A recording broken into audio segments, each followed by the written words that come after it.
Hello दोस्तों, स्वागत है आप सभी का टू द पॉइंट के नो योर बजट के सीरीज में। आज के इस पार्ट 4 में हम बजट प्रोसेस और budget introduction in the parliament देखेंगे। हमने पिछले 3 पार्ट्स ऑलरेडी बनाए हुए हैं जहां पर हमने बजट का डेफिनेशन देखा, हमने थोड़े बहुत की टर्म्स देखे बजट के बारे में, हमने इकोनॉमिक सर्वे के बारे में भी बात किया हुआ था। आज के इस चैप्टर में हम जानने की कोशिश करेंगे कि दरअसल बजट का एक ओवरऑल प्रोसेस होता क्या है, उसकी बनावट किस तरीके से होती है, कौन करता है और उसे इंट्रोडक्शन किस तरीके से किया जाता है, पार्लियामेंट उस पर किस तरीके से अपना कंट्रोल रखता है। क्योंकि हमने ऑलरेडी देखा कि कॉन्स्टिट्यूशन में चंद ऐसे प्रावधान दिए गए हैं कि बिना पार्लियामेंट के अप्रूवल ना ही एग्जीक्यूटिव एडिशनल टैक्सेस लगा सकता है और ना ही वो एडिशनल एक्सपेंडिचर कर सकता है। तो आज के इस चैप्टर में या फिर आज के इस पार्ट में हम उन्हीं के बारे में डिस्कस करने की कोशिश करेंगे। तो आइए शुरू करते हैं। तो first of all let us understand broadly के बजट का प्रोसेस जो है, the budgetary process in India involves 4 different operations. 4 अलग अलग इसके स्टेजेस होते हैं। The budget actually goes through the 4 different stages. सबसे पहला preparation of the budget, budget का प्रिपरेशन, बनाया जाता कैसा है बजट, उसके बारे में देखेंगे। Enactment of the budget, parliament में जब वो आता है तो किस तरीके से उसे एनैक्ट किया जाता है, अलग अलग type of appropriation bills and all क्या होते हैं उसके बारे में। एग्जीक्यूशन ऑफ द बजट, यानी कि बजट में पार्लियामेंट में डिस्कशन किस तरीके से किया जाता है, उस पर किस तरीके से मंथन होता है, किस तरीके से उस पर काम चलता है। और finally parliamentary control over finance, किस तरीके से पार्लियामेंट अपना कंट्रोल करने की इस पर कोशिश करता है। और फाइनली जब वो पास हो जाता है तो किस तरीके से हमें पूरा एक मुकम्मल बजट का डॉक्यूमेंट देखने को मिलता है। तो आइए शुरू करते हैं। सबसे पहले जानने की कोशिश करते हैं preparation of the budget, budget prepare किस तरीके से होता है। Every year the ministry of finance begins the process of preparing the budget which usually begins in September. For this am the ministry of finance department of economic affairs has a budget division. तो इससे एक बात तो clear है कि हमारे पास एक separate budget का डिवीजन है जो मिनिस्ट्री ऑफ फाइनेंस के डिपार्टमेंट ऑफ इकोनॉमिक अफेयर्स में काम करता है। हमने पिछले ही चैप्टर में देखा कि इकोनॉमिक सर्वे एक दिन पहले रिलीज किया जाता है जो कि चीफ इकोनॉमिक एडवाइजर की देखरेख में, निगरानी में होता है। तो उसी तरीके से मिनिस्ट्री ऑफ फाइनेंस भी इस पूरे बजट प्रोसेस को देखता है कि फर्दर आने वाले साल में हमें कितना खर्चा होने वाला है और कितने इनकम्स आने वाले हैं, जो कि हमने ऑलरेडी बजट के डेफिनेशन में देखा। तो सितंबर से ही इसके काम शुरू होते हैं। For what, for next year March में या फिर फॉर नेक्स्ट ईयर फरवरी में इस बजट को इंट्रोड्यूस करने के लिए तो अच्छा खासा टाइम उन्हें दिया जाता है। The Ministry of Finance compiles and coordinates the estimates of various ministries and departments expenditure in order to generate an estimate or plan overlay। जितने भी मिनिस्ट्रीज हैं भारत सरकार के अंदर, जितने भी डिपार्टमेंट्स हैं, उन सभी से मंथन किया जाता है, उन सभी से उनके अकाउंट्स मांगे जाते हैं, उन सभी से इंफॉर्मेशन डाटा मांगा जाता है कि प्लीज आप अपना अपना रिस्पेक्टिव एक्सपेंडिचर बता दें, रिस्पेक्टिव रेवेन्यू जितना आ रहा है उसके बारे में बता दें। We are preparing a budget. The budget proposal of finance minister are examined by finance ministry who has the power of making changes in them with consultation of prime minister। अगर कोई भी मंत्रालय, कोई भी डिपार्टमेंट अगर ज्यादा खर्चा expenditure मांग रहा है तो उसे कट भी किया जा सकता है। अगर कोई भी मंत्रालय, कोई भी डिपार्टमेंट कम पैसा मांग रहा है, अगर प्रधानमंत्री को या फिर उस वक्त की सरकार को ये लगे कि नहीं इस डिपार्टमेंट में, इस सेक्टर में हमें थोड़ा बहुत ज्यादा पैसा खर्च करना है, तो वहां पर ज्यादा भी पैसा लोकेट किया जा सकता है। यानी कि फुल फ्लेज्ड पूरी तरीके से सरकार और अलग अलग मिनिस्ट्रीज इसमें इन्वॉल्व होती हैं। नेक्स्ट होता है एनैक्टमेंट ऑफ द बजट। अभी जैसे कि हमने देखा कि पूरी तरीके से कंपाइलेशंस वगैरह बनाकर फरवरी 1 को जो है बजट इंट्रोड्यूस किया जाता है पार्लियामेंट में, फाइनेंस मिनिस्टर उसे इंट्रोड्यूस करते हैं। तो एनैक्टमेंट ऑफ द बजट किस तरीके से होता है। Once the budget is prepared it goes to parliament for enactment and legislation. क्योंकि ऑलरेडी हमने देखा कि कॉन्स्टिट्यूशन में क्लियरली ये कहा गया है कि कोई भी एडिशनल टैक्स भारत सरकार बिना पार्लियामेंट के अप्रूवल के नहीं कर सकती, और कोई भी अगर एक्सपेंडिचर करना चाहती है वो चाहे कंसोलिडेटेड फंड से हो या कंटिजेंसी फंड से हो, बिना पार्लियामेंट के अप्रूवल वो हरगिज नहीं कर सकता।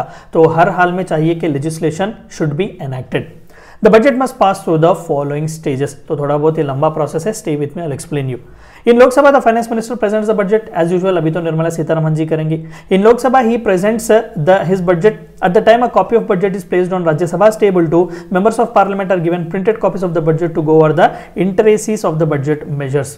एक ही टाइम पर इंट्रोड्यूस किया जाता है बजट। लोकसभा में जब फाइनेंस मिनिस्टर इंट्रोड्यूस करते हैं तो सेम टाइम में लीडर ऑफ पोजीशन या फिर राज्यसभा में जो लीडर होते हैं वो इंट्रोड्यूस करते हैं बजट कॉपी को। तो सभी मेंबर्स को एक ही साथ डॉक्यूमेंट दिया जाता है। हमने पिछले भी चैप्टर में देखा कि 10-15 दिन तक फाइनेंस मिनिस्ट्री के लोगों को बंद रखा जाता है सीक्रेसी मेंटेन करने के लिए। तो एट अ टाइम जो है सभी को कॉपी दी जाती है, और जो कि इस साल हमने डिसाइड किया कि कॉपीज नहीं डिजिटल कॉपीज दिए जाएंगे, तो मोस्ट प्रॉब्ली उन्हें डिजिटल फॉर्मेट में ही ये प्रोवाइड किया जाएगा। Following the presentation of the budget the finance bill is presented to the parliament. जैसे कि हमने देखा कि बजट हम अपने कन्वीनियंस के लिए वर्ड इस्तेमाल कर रहे हैं, actually it is annual financial statement, यानी कि फाइनेंस बिल्स जितने भी हैं, जहां जहां कहीं पर भी अप्रोप्रिएशंस वगैरह जरूरत है, आप टेंशन मत लीजिएगा, इन सभी टर्म्स एंड टर्मिनोलॉजीज के बारे में हमने ऑलरेडी एक वीडियो बनाया हुआ है और फर्दर आने वाले चैप्टर्स में भी हम इन सभी टर्म्स एंड टर्मिनोलॉजीज को समझने की कोशिश करेंगे। तो जाहिर सी बात है कि पार्लियामेंट के अप्रूवल के लिए सभी फाइनेंस बिल्स वहां पर रखे जाएंगे। The finance bills refers to proposal of new tax, change to current taxes और repeal of previous taxes. Tax से रिलेटेड कहीं पर भी कोई भी चीज़ हो उसे फाइनेंस बिल के अंडर ही हम देखेंगे। तो जाहिर सी बात है कि कहीं पर कोई एडिशनल टैक्स लाना हो, कहीं पर घटाना हो, बढ़ाना हो, ये सभी फाइनेंस बिल्स के अंडर ही किए जाते हैं। Further, the revenue and expenditure proposals are debated in Parliament. Members of Parliament actively participate in the debate. अच्छा खासा हमें एटलीस्ट एक 20-25 दिन या फिर एक महीना टाइम दिया जाता है कि इस पर मेंबर ऑफ पार्लियामेंट जाकर उन अपने अपने डिपार्टमेंट्स के साथ वो डिस्कस करें, या फिर अपोजिशन के लीडर्स हैं वो भी जाकर इस पर डाटा सर्च वगैरह कर सकते हैं, फैक्ट चेक्स कर सकते हैं, सवाल पूछ सकते हैं, डिस्कशन फुल फ्लेज होता है। कई बार हम देखते हैं लड़ाई झगड़ा भी हो जाता है बजट के टाइम में।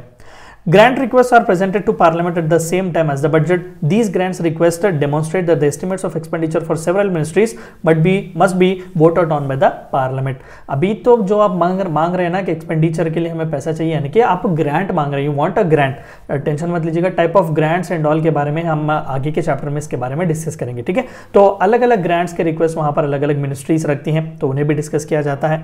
The members who propose a reduction of grant bring 3 kind of cut motions which are either withdrawn or dropped because they're passing with a tantamount to an account of no confidence in the government. Still, to attract the attention of the government, the cut motions are moved to bring moral pressure on the executive. तो वहाँ पर अगर आप चाहे तो motions वगैरह पास करते हैं, हम आगे के चैप्टर में इसके बारे में बात करेंगे, types of motions end funds.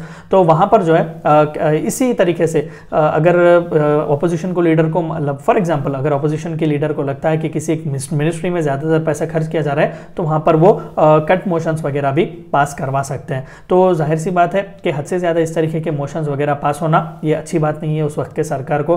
कई बार अगर इसी तरीके के डिस्कशंस होते वक्त नो कॉन्फिडेंस के मोशन के बारे में भी बात करें, अगर नो कॉन्फिडेंस मोशन रखा जाए, अगर या फिर बजट पास ही ना हो, तो जाहिर सी बात है सरकार गिर जाएगी। And the next most important one, जब हमने इंट्रोड्यूस किया हुआ है, बनाया हुआ है, लोगों का डिस्कशन हुआ, मोशंस वगैरह हमने पास किए, और execution of the budget is the third most important one. किस तरीके से हम बजट को एग्जीक्यूट करेंगे? The budget's execution begins when the finance and appropriation bill is passed.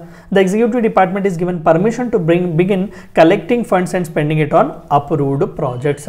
तो जब पूरा मंथन हो गया, फंड्स वगैरह रिलीज किए गए, अप्रोप्रिएशन फाइनेंस बिल्स वगैरह पास किए गए, तो अल्टीमेटली परमिशन दिया जाता है अलग अलग डिपार्टमेंट्स को कि आप जाकर फंड्स अपने कलेक्ट कर सकते हैं, और जहां जहां कहीं पर भी आपने प्रोजेक्ट्स के लिए अप्रूवल के लिए मांगे हुए थे, वहां पर आप जाकर पैसा खर्च कर सकते हैं। This is the duty of the Ministry of Finance Revenue Department. Various ministries have been given authority to draw and spend necessary funds. तो this is the most important department, Department of Revenue. पैसा disburse यही करता है budget के पास होने के बाद। तो अलग अलग मिनिस्ट्रीज और डिपार्टमेंट्स इसी डिपार्टमेंट के पास से जाकर अपना पैसा कलेक्ट करते हैं। The Secretary of Ministry serves as the principal accounting authority in this regard. तो Secretary of Finance Ministry जो है वही अपनी देखरेख में, निगरानी में सभी फंड्स का डिसबर्सल देखते हैं, और बाद में चीफ जो हमारे कंट्रोलर और ऑडिटर जनरल है उन्हें भी इसके बारे में इंफॉर्मेशन दिया जाता है कि अकाउंटिंग के पैटर्न्स किस तरीके से होंगे, कहाँ कहाँ कितना पैसा दिया गया है और किस तरीके से अकाउंट्स मेंटेन करने हैं। एंड फाइनली जब हमने देखा कि एनैक्टमेंट भी हो गया, एग्जीक्यूशन भी हो गया, तो पार्लियामेंट कंट्रोल किस तरीके से करता है फाइनेंसेस पर। The finance bills and appropriation bills are presented, debated and passed according to the set of rules. No doubt एक स्पेसिफिक सेट ऑफ रूल्स वहां पर रखे गए हैं, जस्ट बिकॉज सरकार हमारी है, कुछ भी हम नहीं कर सकते। There are certain rules and regulations which they have to follow. The executive which makes requests receives grants from the parliament which is sovereign. These demands can include requests for grants, supplementary grants, additional grants and so forth.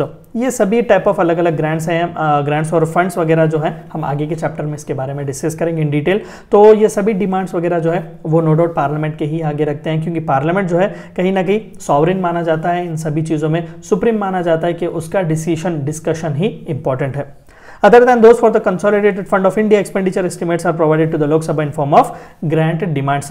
Consolidated Fund और Contingency Fund of India दो अलग अलग funds maintain किए जाते हैं। तो Consolidated Fund में से apart from Consolidated Fund of India जितना भी एक्स्ट्रा पैसा सरकार को चाहिए, डिपार्टमेंट्स को चाहिए, वो ग्रांट्स के जरिए ही वो पार्लियामेंट से अप्रूव करवा सकते हैं। So this was an overview of process of budget and discussion in parliament. हम आगे के चैप्टर्स में ये सभी जितने भी टर्म्स एंड टेक्नोलॉजीज हैं, ग्रांट्स हो, supplementary grants, type of cut motions, ये कंसोलिडेटेड फंड, कंटिजेंसी फंड वगैरह क्या होते हैं, हम आगे के चैप्टर में इसके बारे में बात करेंगे। Thank you for watching my video.